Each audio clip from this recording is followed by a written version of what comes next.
الحمدللہ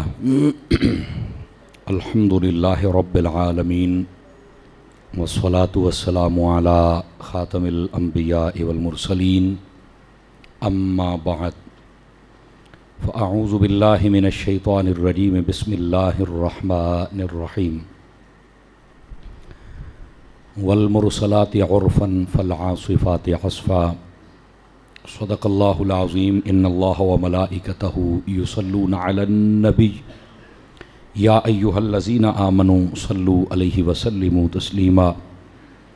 درود پاک سبھی حضرات پڑھ لیجیے۔ الصلاۃ والسلام علیک یا سیدی یا رسول اللہ وعلی آلک واصحابک یا سیدی یا حبیب اللہ۔ انتہائی محترم و مکرم بزرگوں، نوجوان دوستوں، عزیز بچوں، اللہ رب العزت کی فضل و توفیق سے ہم سب جمعۃ المبارک ادا کرنے کی نیت سے مسجد میں حاضر ہیں۔ میری دعا ہے خالق کائنات جل جلالہ ہم سب کا حاضر ہونا اپنی بارگاہ اقدس میں قبول و منظور فرمائے۔ حضور نبی رحمت شفیع امت صلی اللہ علیہ وآلہ واصحابہ وبارک وسلم، آپ کا فرمان اقدس ہے، جو بندہ میری ذات پر جتنا زیادہ درود پاک پڑھے گا کل بروز قیامت وہ بندہ اتنا زیادہ میرے نزدیک ہوگا۔ اس واسطے کثرت محبت اور شوق کے ساتھ درود پاک پڑھا کریں۔ اللہ رب العزت مجھے اور آپ تمام حضرات کو کثرت محبت اور شوق کے ساتھ درود پاک پڑھنے کی توفیق عطا فرمائے۔ آج کے جمعۃ المبارک کے اندر سورۃ المرسلات انشاءاللہ اس کا ایک حصہ ہم ترجمہ و تشریح و تفسیر کے ساتھ سننے کی سعادت حاصل کریں گے۔ ہمارا 30واں پارہ مکمل ہو چکا ہے، اب یہ 29واں پارہ ہمارا شروع ہو چکا ہے اللہ کی رحمت سے۔ اس سورہ پاک کے اندر بھی اللہ رب العزت نے بالخصوص اپنی قدرتوں کا اظہار فرمایا، اور اس کے بعد جتنے اللہ رب العزت کے احکامات اور اللہ کی قدرت اور اللہ رب العزت کے فرامین کو جھٹلانے والے لوگ تھے، اللہ رب العزت نے ان کی مذمت کو ارشاد فرمایا، اور اس کے بعد جتنے ایمان والے ہوں گے یا اللہ رب العزت کی فرما برداری و اطاعت کریں گے اللہ رب العزت پھر ان کا ذکر بھی فرمائے گا۔ لیکن ابتدائی جتنا حصہ ہے ذرا ہم اس کو سماعت کریں۔ اللہ رب العزت نے فرمایا والمرسلات عرفا، اور فرمایا قسم ہے جو لگاتار بھیجی جاتی ہیں، فالعاصفات عصفا، اور فرمایا وہ تیز جھونکا دینے والی، والناشرات نشرا، اور فرمایا کہ پھیل جانے والی۔ یہ قسم اللہ اٹھا رہا ہے، کس چیز کی ہے میں بتاتا ہوں۔ اور اس کے بعد فرمایا فالفارقات فرقا، اور ان کی بھی قسم کہ جو فرق کر دیتی ہیں۔ یہ سورہ مرسلات کی ابتدائی آیات تو یہ بات ہیں، اور اس کے اندر اللہ رب العزت نے تیز ہواؤں کے چلنے کا بھی ذکر کیا ہے، فرشتوں کا بھی ذکر کیا ہے، اور جو قرآن مجید برہان رشید کی آیات تو یہ بات نازل ہوتی ہیں ان کا بھی ذکر فرمایا ہے۔ یہ مفتی احمد یار خان نعیمی نے مواعظ کے اندر اس کی آیت کی 3 تفسیریں بیان فرمائی ہیں۔ زیادہ جس تفسیر کو بیان کیا جاتا ہے وہ فرشتے، یعنی اللہ فرماتا ہے کہ ان فرشتوں کی جماعتوں کی قسم جو لگاتار آتی رہتی ہیں۔ یہ یاد رکھ لیں کہ اللہ رب العزت نے یہ پوری دنیا کے جتنے بھی معاملات ہیں یہ سب کے سب اللہ نے فرشتوں کی ذمہ داری لگائی ہوئی ہے۔ کوئی بادلوں پر ہے، کوئی بارشوں پر ہے، اور کوئی رزق دینے پر ہے، کوئی پانیوں پر مامور ہے، کوئی اللہ کا ذکر کر رہا ہے، کوئی رزق بانٹ رہا ہے، کوئی موت دے رہا ہے۔ تو مطلب اللہ نے فرشتوں کی ذمہ داری لگائی ہوئی ہے، اور یہ جیسے جیسے دنیا میں لوگ آ رہے ہیں ویسے ویسے فرشتے بھی اللہ رب العزت بھیج رہا ہے۔ تو یہ ان فرشتوں کی جماعت کی طرف اشارہ ہے، قسم ہے ان فرشتوں کی جو لگاتار آتے ہیں۔ اور اگلی بات فالعاصفات عصفا، تیز جھونکا دینے والے، یہ ان فرشتوں کی رفتار کی طرف اشارہ ہے کہ یہ بہت تیز سفر کرتے ہیں۔ اب یہ جو فرشتہ ہوتا ہے یہ کتنا تیز سفر کرتا ہے، اس کے بارے میں علماء نے بہت کچھ لکھا۔ آسان یہ ہے کہ حضرت جبرائیل امین علیہ السلام آپ اللہ کے عرش کے نیچے عمومی طور پہ سجدہ فرماتے ہیں، لیکن جب اللہ کا حکم ہوتا ہے تو یہ اس حکم کو لے کر کے، جیسے کہتے ہیں نا بجلی کی کوند کی طرح، اللہ رب العزت کا حکم لے کے یہ زمین پر پہنچ جاتے ہیں۔ اللہ نے اتنی تیزی عطا فرمائی ہے، اور اگر ابھی بھی اس بات کی آپ کو سمجھ نہیں آئی تو میں اس کی تیزی کی ایک مثال اور دے دیتا ہوں تاکہ آسانی سے ہمیں مسئلہ سمجھ آ جائے۔ اس پوری کائنات، جب سے یہ کائنات بنی اور جب تک رہے گی، موت دینے والا فرشتہ ایک ہی ہے۔ یہ نہیں ہے کہ ہر بندے کو موت دینے کے لیے الگ فرشتے کی ذمہ داری ہے، یا ہر ملک یا ہر شہر کے لیے الگ، نہیں، ایک ہی فرشتہ ہے۔ اب یہ جو جدید تحقیق ہے، اگر اس کے مطابق آپ دیکھیں تو ایک سیکنڈ کے اندر، سیکنڈ ہوں نا گھڑی تے چلتا ہے سوئی ٹک ٹک ٹک، یہ جو ایک مرتبہ ٹک سی ہوتی ہے نا، اس کے اندر پوری دنیا میں 20 سے 25 بندے فوت ہوتے ہیں ایک سیکنڈ کے اندر۔ پھر ایک منٹ میں یہ 30 سیکنڈ ہوتے ہیں، سمجھ آ رہی ہے نا جی؟ پھر اس کے بعد ایک گھنٹے میں یہ 30 منٹ، یہ کتنے بنتے ہیں؟ یہ ہزاروں کی تعداد میں بنتے ہیں ایک گھنٹے کے اندر۔ اور اگر ایک منٹ ہی دیکھا جائے، اگر آپ 20 کو 60 سے آپ ملٹیپلائی کریں تو یہ ڈھیر سارا جواب آ جائے گا آپ کے سامنے، سمجھ آئی نا؟ کم از کم وہ 800 900 یا 1000 بندہ بنتا ہے ایک منٹ میں۔ 500، آپ 200 بندہ لگا لیں، میں ایک مثال دے رہا ہوں۔ ایک فرشتہ کیسے ان کو موت دیتا ہے؟ کہتے ہیں یار بات تو بالکل ٹھیک ہے، کیسے موت دے سکتا ہے؟ تو یہ موت دیتا ہے، اللہ نے اس کو یہ رفتار اور طاقت اور سپیڈ عطا فرمائی ہوئی ہے۔ یہ جس کی موت ہوتی ہے، بٹھائیے بٹھائیے، بیٹھ جائیے ادھر ہی صوفی، بیٹھ جائیے۔ تو یہ اس کو اللہ رب العزت نے یہ طاقت عطا فرمائی ہے، یہ ہے فرشتے کی طاقت۔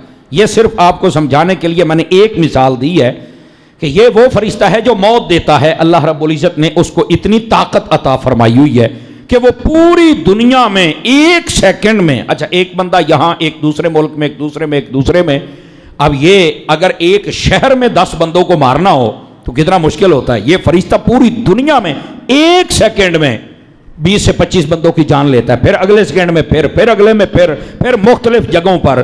تو اللہ نے جب اس فرشتے کو اتنی طاقت عطا فرمائی ہے تو اسی کا اللہ اشارہ فرماتا ہے کہ جب ایک فرشتے کی اتنی طاقت ہے تو جب فرشتوں کی جماعت آتی ہے تو پھر میں نے ان کو کتنی طاقت عطا فرمائی ہوگی۔ اب سمجھ آئیے آپ سبھی حضرات کو؟ تو یہاں یہ بیان ہو رہا ہے والمرسلات عرفا، فرمایا قسم ہے ان کی جو لگاتار بھیجی جاتی ہیں۔ یہ معنی اس وقت بنے گا جب ہم فرشتے مراد لیں، اور میں نے پہلے کہا کہ زیادہ تر اس سے مراد فرشتے ہی بیان کیے گئے ہیں۔ اور اس کے بعد فالعاصفات عصفا، یہ ان کی رفتار ہے، والناشرات نشرا، پھیل جانا۔ یہ فرشتے پھر دنیا میں پھیلتے ہیں، ان کی پھر اپنی ذمہ داریاں ہیں، جیسے میں نے پہلے اشارہ دیا، کوئی بارش پر، کوئی بادل پر، کوئی پانی پر، کوئی رزق پر، کوئی موت پر، کوئی حیات پر، تو یہ ان کی پھر ذمہ داریاں ہیں، پھر وہ پھیل جاتے ہیں۔ اور اس کے بعد میں فرمایا فالفارقات فرقا، اور پھر وہ فرق بھی کرتے ہیں۔ اس فرق سے مراد جدا کرنا بھی یہاں پر مراد لیا گیا ہے، یعنی ان کی جو ذمہ داری ہے وہ اپنی، ہر فرشتہ اپنی ذمہ داری الگ سے مکمل کرتا ہے، سمجھ آ رہی ہے؟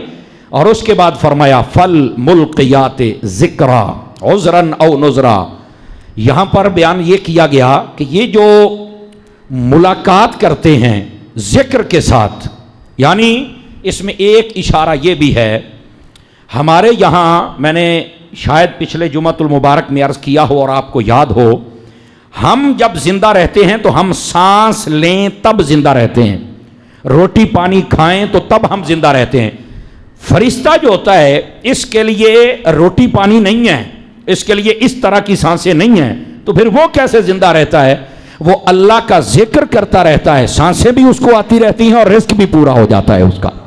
یہ اس کی غذا ہے، یہ اس کی سانسیں ہیں، اللہ کا ذکر۔ یہی وجہ ہے جتنے صوفیاء لوگ ہیں ان کی محفل میں اللہ کا ذکر ہوتا ہے، اور آج تک آپ نے دیکھا ہوگا جو کامل صوفیاء ہیں ان کے مزاروں پر چلے جائیں تو مزار کے اوپر بیٹھ کر جب بھی آپ چلے جائیں آپ کو کوئی نہ کوئی بندے قرآن پڑھتے ہوئے نظر آئیں گے۔ ایسا ہوتا ہے کہ نہیں ہوتا ہے؟ یہی ان کی زندگی ہوتی ہے کہ وہ اللہ کے ذکر کے ساتھ زندہ رہتے ہیں. اور آپ کہیں گے یہ فرشتوں کی صفت ہے, یہ ہمارے اندر کیسے آ گئی؟ بھائی جان, یہ انسان ایک ہے اس کا جسم اور ایک ہے اس کی روح. یہ جو انسان کا جسم ہے یہ روٹی پانی ہوا کھانا دانا یہ اس کے ساتھ یہ زندہ رہتا ہے, نشو و نما پکڑتا ہے, تازہ رہتا ہے, تکڑا رہتا ہے. اور جو انسان کے اندر اس کی روح ہے وہ اللہ کے ذکر کے ساتھ زندہ رہتی ہے. آج ہم جتنے اس معاشرے میں لوگ رہ رہے ہیں ہمارے کہتے نہیں ضمیر مردہ ہو گئے. یہ ضمیر کیوں مردہ ہوئے؟ کیونکہ ضمیر کی جو غذا ہے وہ مکمل نہیں ہوئی. اور وہ کیا ہے؟ وہ اللہ کا ذکر ہے, وہ رب کا قرآن ہے, وہ رب کی نماز ہے. تو جب لوگ اس سے پیچھے ہٹ گئے تو روح مردہ ہو گئی, ضمیر مردہ ہو گئے. دیکھتے ہوئے بھی کہ یہ غلط بات ہو رہی ہے پھر بھی چپ کر کے گزر جاتے ہیں. دیکھتے ہوئے کہ یہ میرے گھر میں یا میرے بچے غلط کر رہے ہیں پھر بھی چپ کر کے گزر جاتا ہے. وجہ کیا ہے؟ ضمیر مردہ ہو گئے, ان کی خوراک ہی نہیں ہے. اور اگر مردہ نہیں ہوئے نا تو کم از کم کمزور اتنے ہیں کہ بول نہیں سکتے. کہتے یار ہے بندہ فلانا ایڈا بیمار ہو گیا بول بھی نہیں سکتا, بول چال بند ہے. ساڑیاں روح آدھے بول چال ہی باندھنا ہے. توجہ ہے کہ کوئی نہیں آپ حضرات کے؟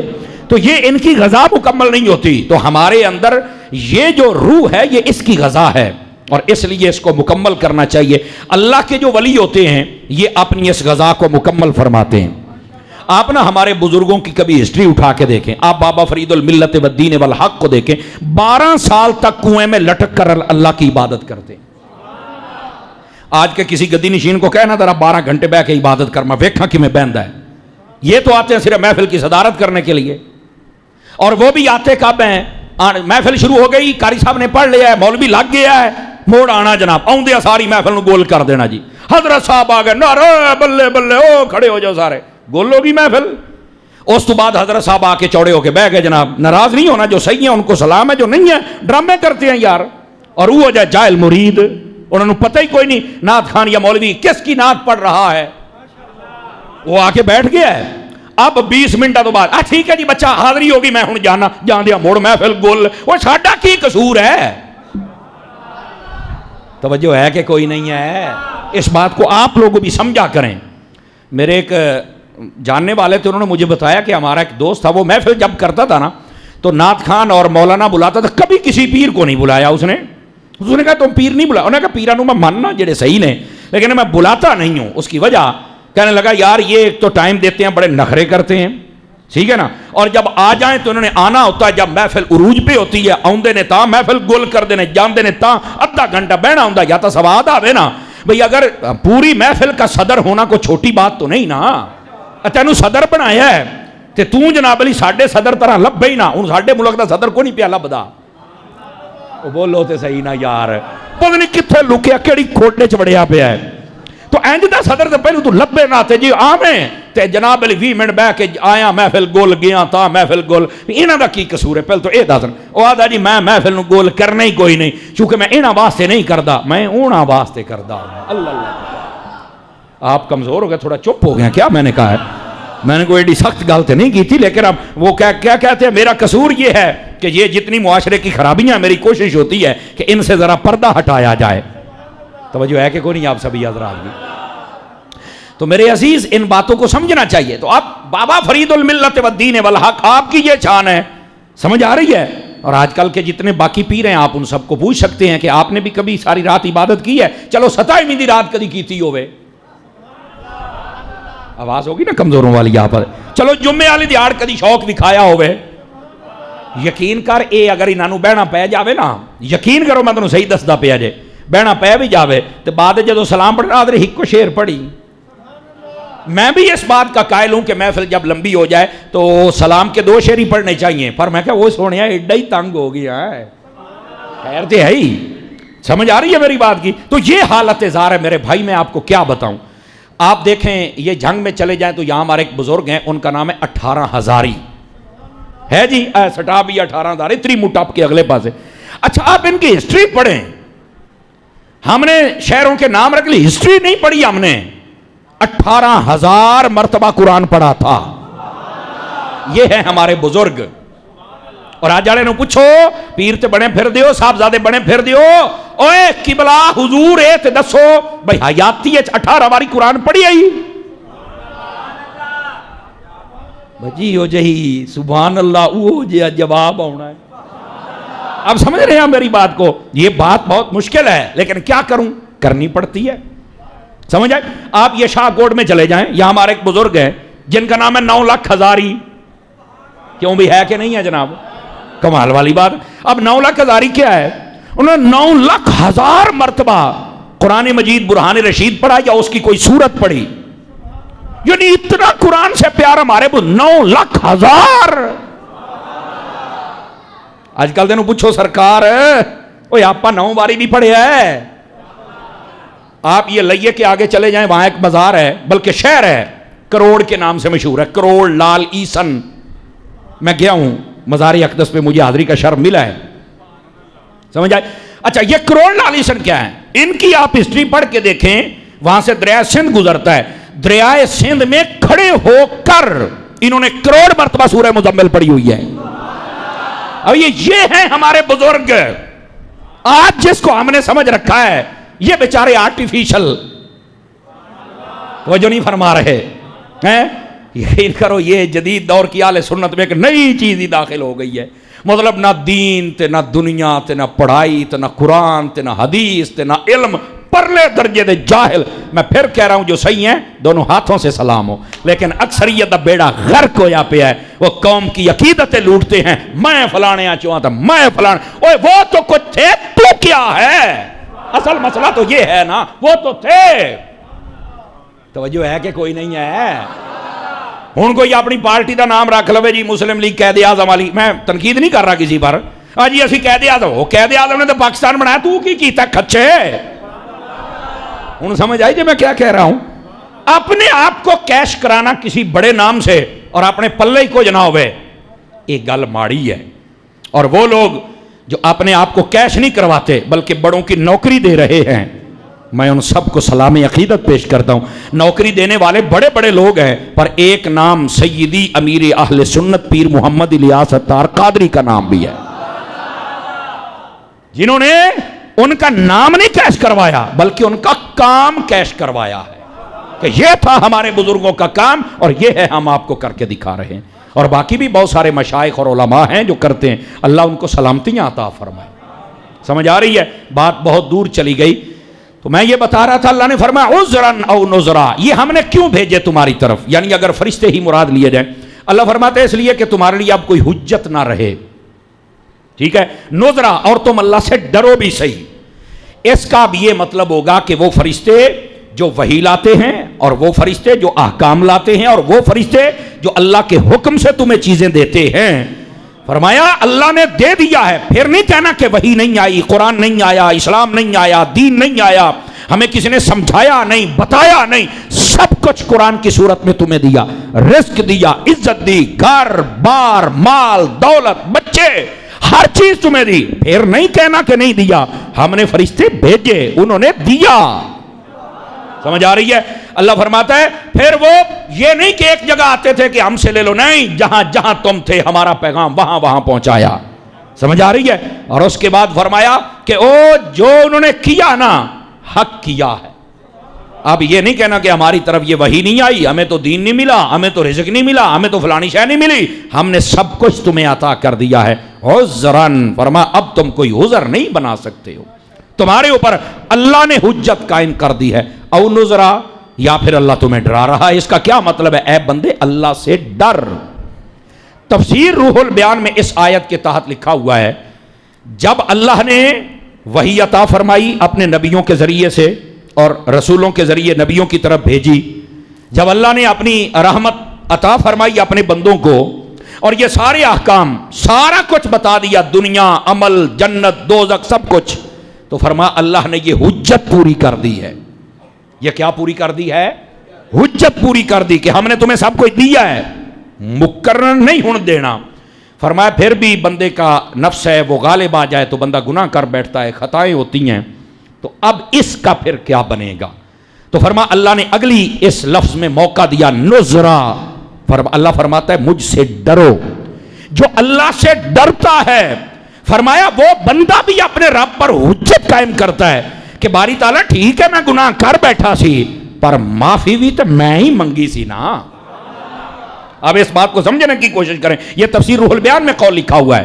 اور جب میں نے پڑھا مجھے بڑا لطف آیا کہ اگر اللہ نے سب کو دے کے حجت قائم کی ہے تو اللہ نے اپنے بندوں کو بھی موقع دیا ہے کہ تم سے اگر نفس غالب آ جائے, تمہارے ایسے دوست ہو جائیں, ایسا معاشرہ ہو جائے کہ تم گناہ کر بیٹھو, تو پھر جری نہیں ہونا, ظالم نہیں بننا, بلکہ رب کی بارگاہ میں عاجز بننا ہے, توبہ کرنی ہے, رونا ہے, استغفار کرنا ہے. یہ تمہاری حجت میرے لیے ہوگی. اگر میں اپنی حجت تم پہ جتلا سکتا ہوں تو تم بھی اپنی حجت مجھے بتا سکتے ہو. اور اسی واسطے نبی پاک صلی اللہ علیہ وسلم آپ نے ارشاد فرمایا, یہ حدیث شریف کا مفہوماً آپ کو عرض کر رہا ہوں, حدیث میں ہے, فرمایا جب کوئی بندہ اللہ کے خوف سے روتا ہے اور اس کی آنکھ سے آنسو نکل آئے, فرمایا کوئی پانی جہنم کی آگ کو نہیں بجھا سکتا سوائے اللہ کے خوف سے آنکھوں سے نکلا ہوا پانی کا قطرہ, یہ بھی جہنم کو بجھا سکتا ہے. یہ میرے محبوب پاک علیہ السلام نے فرمایا. اور اگر آپ ترمذی شریف اور دیگر کتب پڑھیں صحاح میں یہ موجود ہے, فرمایا اللہ کے خوف سے جو بندہ رو پڑے اور اس کی آنکھ سے صرف پورا آنسو نہ نکلے, پورا آنسو, فرمایا مکھی کے اگر 2 ٹکڑے کیے جائیں, اے مکھی کڈی کندی ہے, اس کے 2 ٹکڑے کیے جائیں, فرمایا اس کے سر والا حصہ چھوٹا سا ہوتا ہے, اگر اس کے سر کے برابر نکوجیا, جس کو ہم کہتے ہیں اپنی بولی میں چھوٹا سا آنسو نکل آئے, فرمایا اللہ اس بندے کو بھی کبھی جہنم میں نہیں جانے دے گا, اللہ جنت عطا فرما دے گا. ہووے اللہ دی رضا واسطے. ٹھیک ہے, اس واسطے اللہ کی بارگاہ میں ضرور توبہ, استغفار اور یہ جو معافی کے معاملات ہیں یہ اللہ کی بارگاہ میں ضرور رکھا کریں. اور یہاں پر ایک بات میں آپ کو بتاؤں, توجہ ہے میرے عزیز بھائیوں کی, سارے ذرا جاگے نا, ایک بندے پر نیند غالب, میں میری نظر ایک پہ پڑی, اور بھی ہو سکتے ہیں کئی جن کو نیند آ رہی ہو. یہ جمعے والے دن عمومی طور پہ مساجد میں نیند آتی ہے, ایک تو پکھے چلتے پہ ہوندے نے, دعا سنیاں دی مسیطہ چلا دی رحمت وسدی پئی ہوندی ہے نا جی, وہ رحمت کی وجہ, یہ علماء نے لکھا ہے, یہ رحمت کی وجہ سے زیادہ نیند آتی ہے, ورنہ یہ نہیں ہے کہ مولوی کو فارسی تقریر پیا کرتا ہے, یہ تو آپ کی بولی میں کر رہا ہے, لیکن وہ تھوڑا نیند آ جاتی ہے, یہ اللہ کی رحمت. دیکھو مسجد میں آپ بیٹھے ہیں تو اللہ نے کتنا سکون دیا. اگر مسجد میں ہم 5 نمازیں پڑھ لیں, یاری لگا لیں مسجد کے ساتھ, پھر کیسا رہے گا؟ اجے بھی نیند آئی پئی ہے, بڑے ہون تو بولو چاہ, تو مسجد کے ساتھ نا یاری لگائیں. ویسے حدیث شریف میں بھی ہے قیامت والے دن اللہ کے عرش کا سایہ کئی بندوں کو ملے گا, ان میں سے سب سے پہلے کا نام لیا, فرمایا جو عدل کرنے والا بادشاہ ہوگا اللہ عرش کا سایہ عطا کرے گا. دوسرے بندے کا ذکر فرمایا جس نے ماں باپ کی خدمت کی ہوگی. تیسرے بندے کا ذکر فرمایا جس بندے کا دل مسجد میں لگتا ہوگا. اس کا مطلب کیا کہ مسجد پہ بیٹھا رہے نہیں, نماز پڑھ کے وہ سکون محسوس کرے, انہوں مزہ آوے. نماز پڑھ کے جاتا ہے نا تو بار بار یار اگلی اذان دا ٹائم ہوئے مسیتے جاواں, اس کا دل مسجد کے, راجلن قلب معلق بالمسجد, فرمایا جس کا دل مسجد کے ساتھ لٹکا رہے, بار بار مسجد کی طرف جانے کی طلب اور جستجو اور تمنا رہے, تو فرمایا اس بندے کو بھی اللہ عرش کا سایہ عطا فرمائے گا. سمجھ آ رہی ہے؟ اور یہیں پر ایک بات یہ بھی فرمایا کہ اگر کسی عورت نے کسی جوان کو دعوت دی گناہ کی کہ میرے ساتھ منہ کالا کر, اس جوان نے کہہ دیا میں لعنت بھیجتا ہوں ایسے گندے عمل پر, چونکہ اس سے اللہ ناراض ہوتا ہے, میں اس گند میں منہ نہیں مارنا چاہتا, فرمایا اللہ تعالیٰ اس جوان کو بھی قیامت والے دن عرش کا سایہ عطا فرمائے گا.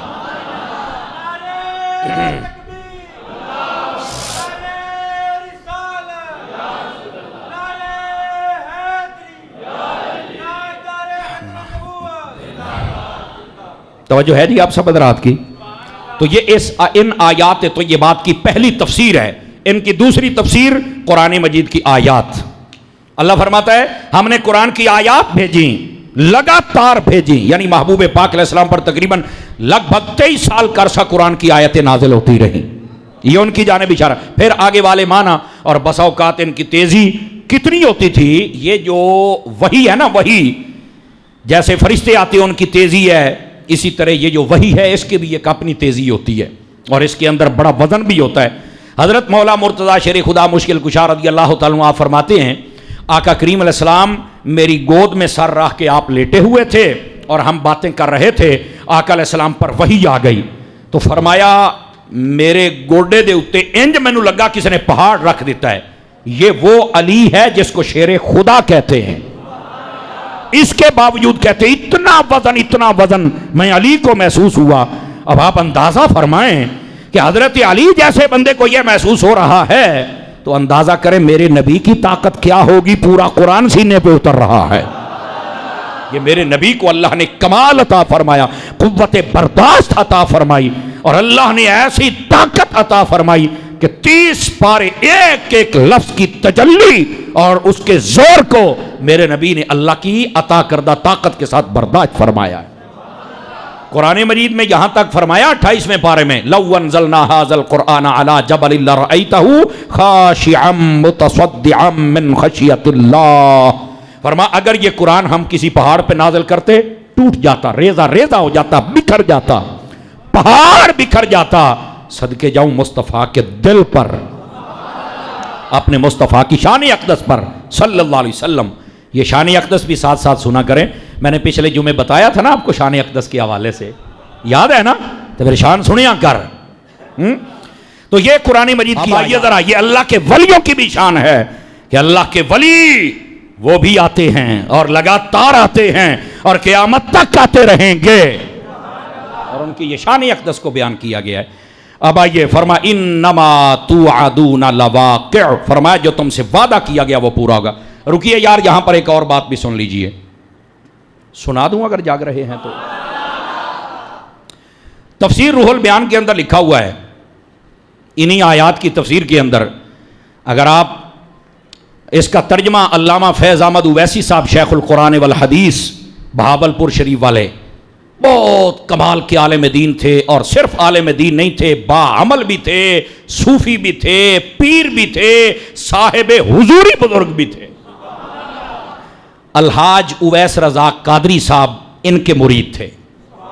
پتہ ہے آپ کو الحاج اویس رضا قادری, علامہ فیض احمد اویسی صاحب بہاولپور والے, یہ ان کے مرید ہیں. ہاں, ایسے بہت سادہ رہتے تھے. انہوں نے اپنی حیاتی میں تقریباً 4,500 چھوٹی بڑی کتابیں لکھی ہیں.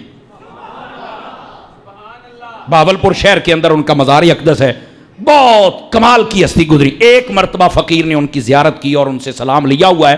فیصل آباد میں آپ آئے تھے اور جمعہ میں نے ان کے پیچھے پڑھا ہوا ہے. علامہ فیض احمد اویسی صاحب رحمۃ اللہ تعالی علیہ, بہت کمال کی شخصیت. آپ نے روح البیان کا ترجمہ, اس کے اندر بھی آپ نے یہ لکھا ہوا ہے, وہ آپ کو جلدی سمجھ آ جائے گا. حضرت فاروق اعظم کا زمانہ تھا, گل سن لو تو انہوں بڑا فائدہ دے گی. ایک شخص تھا جس کا نام تھا صبیغ, یہ اس کا نام ہے, اور وہ نا قرآن مجید کی وہ آیات ہے, تو یہ بات جیسے یہ آیات ہے نا جن کے کئی معنی بنتے ہیں, ٹھیک ہے, تو وہ لوگوں سے نا بڑا سوالات کرتا تھا, ایدا معنی کیے تھے, ایدا معنی کیے تھے, ایدا معنی کیے. اور یہ الگ بات ہے, یہاں پر بھی کئی طلباء مجھے نظر آ رہے ہیں آپ میں سے, اور ویسے بھی ایک انسان کی فطرت ہے, آپ کو کبھی کسی بات کا پتہ چل جائے نا تو آپ پھر ہمارا امتحان لینا شروع کر دیتے ہیں.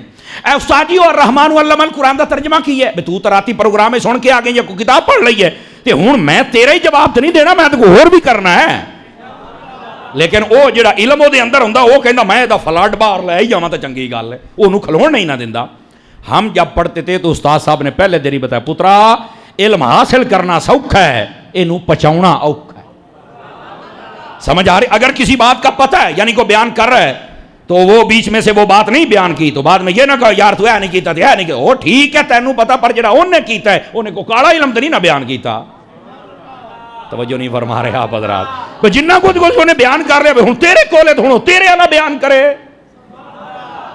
بیٹھے ہو. تو یہ بس اوقات نا جی وہ طالب علموں میں یہ بڑی عادت ہوتی ہے. اب جب یہ تقریر بھی سنتے ہیں نا کئی طالب, میں جب مدرسوں میں جاتا ہوں تو میں کہتا ہوں, یہ جب اجتماعی دعا تھی جامعہ فریدیہ میں, تو وہاں پر قبلہ ڈاکٹر پیر مدر شاہ صاحب دامہ اقبال ہو, وہ میرے بڑے اچھے دوست ہیں اور بہت دعائیں دیتے رہتے ہیں, اللہ ان کو جزائے خیر دے. اور میں بھی, میری حالانکہ ان کے ساتھ کوئی زیادہ ملاقات نہیں ہے, لیکن میں اکثر ان کا ذکر کرتا رہتا ہوں, ان کے ادارے کا بہت اچھا کام کر رہے ہیں وہ لوگ. سمجھ آئی نا جی؟ تو اصل بات یہ ہوتی ہے, تعلق کے بعد بات کی تو کیا کی, بات یہ ہے جو حق ہے وہ کر, تیرا تعلق ہو یا نہ ہو, لیکن جو بھی سنی ہے میرا اس سے تعلق ہے, میری ملاقات ہو چاہے نہ ہو, میرا تعلق اور میرا قلبی پیار ہے. تو ڈاکٹر صاحب نے جب بلایا تو میں وہاں پہ گیا. آپ میں سے بھی کئی بندے ان کے مرید ہیں, وہ گئے ہوئے تھے, میں نے دیکھا تھا, آپ کو ملے تھے وہ بھٹی برادران, بالخصوص ساجد کے بھائی.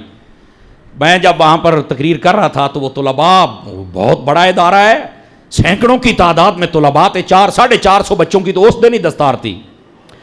تو میں انہوں نے آخیا میں کہا بھی تسی سارے بنتے پے ہو علماء تے طالب علم ہو, اے نہیں ہوں ویکھنا بھی مولوی صاحب کو کیڑا زیر تے زبر تے اگے پیچھے ہو گئی ہے. میں کہا یہ چیزاں تو اللہ معاف کرنا مولویوں تساں بھی کر چھڑیا کرو. تے میں کہا بندے بن کے میری تقریر تے پیغام سننا ہے, سیگیاں تے غور نہیں کرنی. تو ڈاکٹر صاحب بڑے مسکرا پہ گال تیری ٹھیک ہے, یہ جو مولوی لوگ ہوتے ہیں نا انہوں نے ہی ہے طالب علم ہوتا ہے ہاں یہاں سے یہ عبارت ایسے ہے, یہ زبر ایسی ہونی چاہیے, یہ او پڑھتے پڑھتے کبھی کبھار آگے پیچھے ہو جاتا ہے. سمجھ آ رہی؟ یہ سب چیزیں, حوالہ غلط ہو گیا یہ بھی ٹھیک ہو سکتا ہے, زیر زبر غلط ہو گئی یہ بھی ٹھیک, یہ کوئی اتنا بڑا مسئلہ نہیں ہے. محنت کرنی چاہیے, اچھا ہی پڑھنا چاہیے, لیکن کبھی کبھار ایسا ہو جاتا ہے بھائی جان. لیکن یاد رکھنا عقیدہ نہیں بگڑنا چاہیے.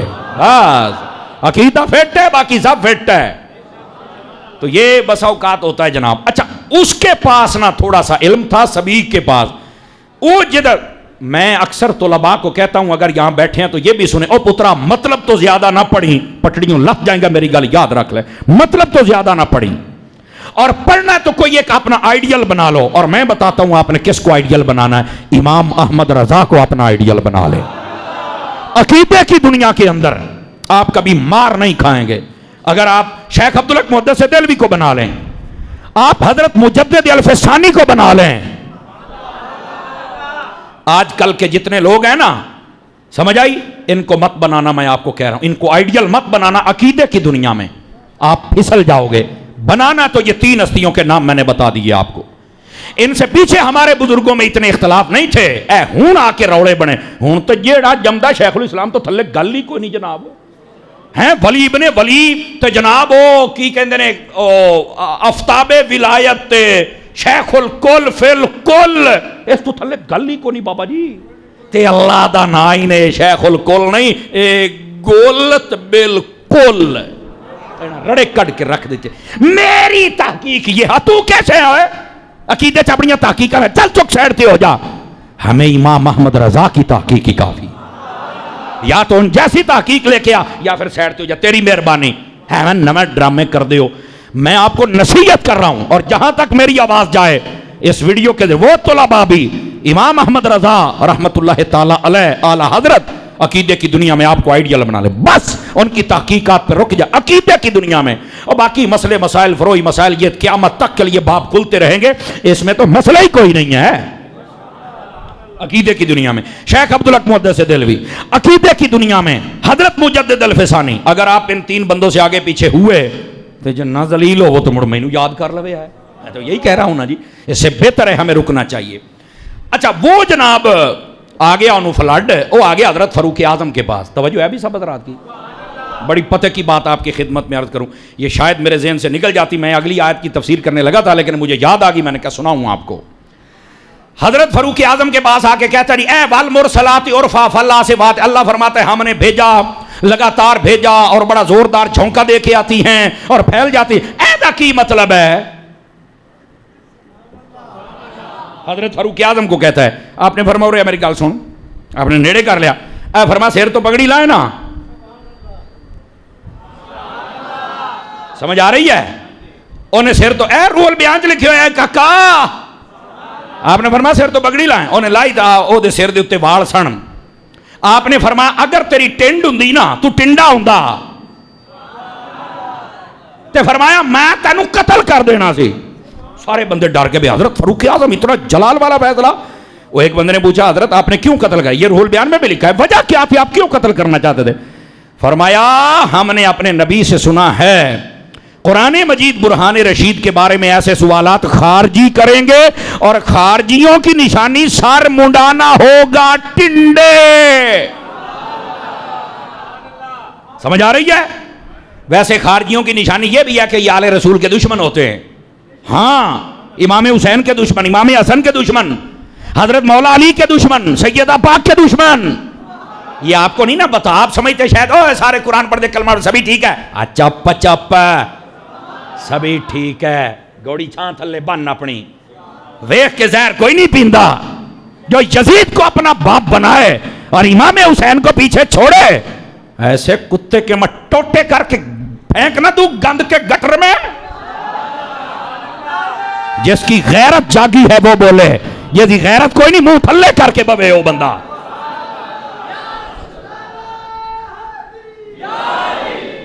یہ ہے خارجیوں کی نشانی. جزاک اللہ. یہ آل رسول کے دشمن ہوتے ہیں بھائی. اور ہمارا گزارا نہ نبی کے صحابہ کے بغیر ہو سکتا ہے، نہ نبی کی اہل بیت کے بغیر ہو سکتا ہے. ہمارا گزارا دونوں کے بغیر نہیں ہو سکتا، یہ یاد رکھ لیجئے. گرامی قدر حضرات، آپ اس بات کو سمجھیے. خارجی کی ایک نشانی یہ بھی ہوتی ہے، ادھر دیکھیں، قرآن پڑھے گا بڑا سونا پڑھے گا، پر حضور نے فرمایا اے ایتھوں اینج یہ ایتھوں اینج نہیں ہویا. یہ کتھے؟ میں کہ بخاری دے وچ ہے. اگے پیچھے تے بڑے نمبر دسنا، یہ دا نمبر کیا دسنا؟ چل لب بیٹھے ہو. یہ ذوالخویسرہ کی اولاد حضور نے فرمایا تم دیکھو گے، ہاں فرمایا تم دیکھو گے اس کی نسل میں سے لوگ آئیں گے. اور ان کی ایک نشانی پنڈلی سے کپڑا بہت اوپر کرنا. میں ہر ویلے جی میں گولچی پھرتا ہوں جب بندہ پانی کھولی ودا ہوں، یہی حساب ہوتا ہے ان کا. یہ حدیث میں ہے. ہمیں کیا ضرورت ہے؟ میں کسی کا نام تو نہیں لے رہا، میں تو خارجیوں کا لے رہا ہوں. جنہوں پیڑ ہوئے یا مسلمان بن، خارجی نہ بن.